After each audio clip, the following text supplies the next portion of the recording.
This is so awesome. Oh my gosh. I can't believe they just did it. Hey, the size of that pack of tortillas that I just bought last week before it came out. They used to look like the regular corn tortillas. Now they look like mini tortillas. Same price. This is not a third world country. If you don't get your way, you don't blow up the court and kill the justices.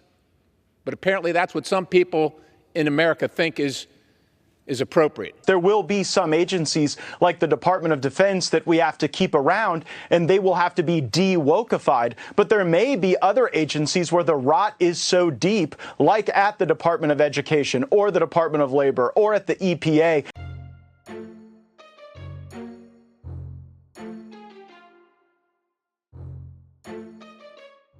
Marcia Ravine contact you? No, she didn't contact me about it. I heard that she had asked White House Counsel's Office for a pardon.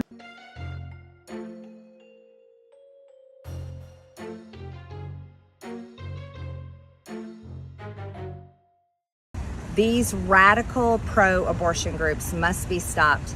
And I say this on the eve of the Supreme Court soon to be releasing their decision to overturn Roe versus Wade. This is going to be a great victory in America for the pro-life movement, for the unborn, and for mothers. These are things that should never happen in America. In the same way that we declare groups like Al-Qaeda terrorist organizations when they claim credit for attacking Americans or attacking people just to press and push their will on others. Representative Scott Perry, who is also involved in trying to get Clark appointed as Attorney General, has refused to testify here. As you will see, Representative Perry contacted the White House in the weeks after January 6th to seek a presidential pardon. Multiple other Republican congressmen also sought presidential pardons for their roles in attempting to overturn the 2020 election.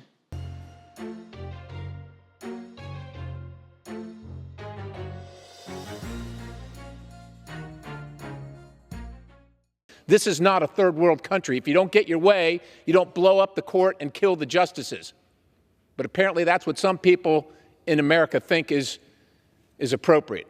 Multiple other Republican congressmen also sought presidential pardons for their roles in attempting to overturn the 2020 election.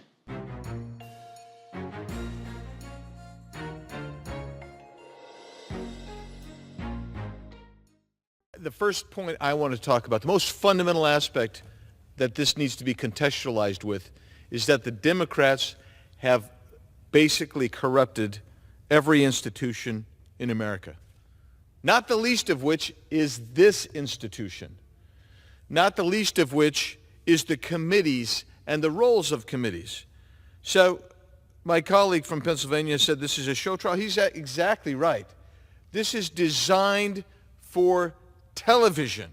It's not designed to find truth. Mr. Gates was personally pushing for a pardon, and he was doing so since early December. I'm not sure why. The Ingram angle has exclusively obtained leaked footage from a Department of Labor panel about transgenderism. And shows trans activists speaking at a Department of Labor webinar about how to provide safe and nurturing spaces for trans employees. I believe we have to expose these things when they happen. I believe when we retake the House, we have to actually use the power of the purse to stop this. And then when we retake the White House, we have to reorient these agencies where they actually work for people's freedoms. Literally people focusing more on pronouns than people, and whether or not one has gone into goddess mode effectively probably doesn't inform on whether or not they are an effective worker in our society, in our economy.